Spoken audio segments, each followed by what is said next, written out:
রিক্সা শ্রমিক ভাইয়েরা এরা দিন আনে দিন খায়। একটা ভাড়া নিয়ে যখন যাত্রাবাড়ি যায় তাদের শরীরের ভিতরে মনে হয় যে কি ভূমিকম্প শুরু হয়েছে।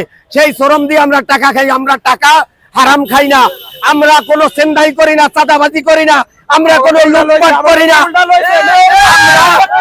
সাহেব যদি গরিবের বন্ধু হয়ে থাকে তাহলে গরিবের পক্ষে দাঁড়াইবে। আর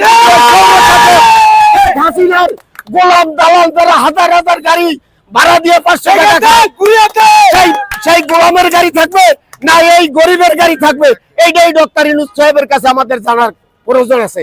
আর যদি ডক্টর ইউনূস সাহেব যদি গরিবের বন্ধু হয়ে থাকে, সে করোনার সময় প্রতিটা রিকশাওয়ালা মানুষের পাশে দাঁড়িয়েছিল।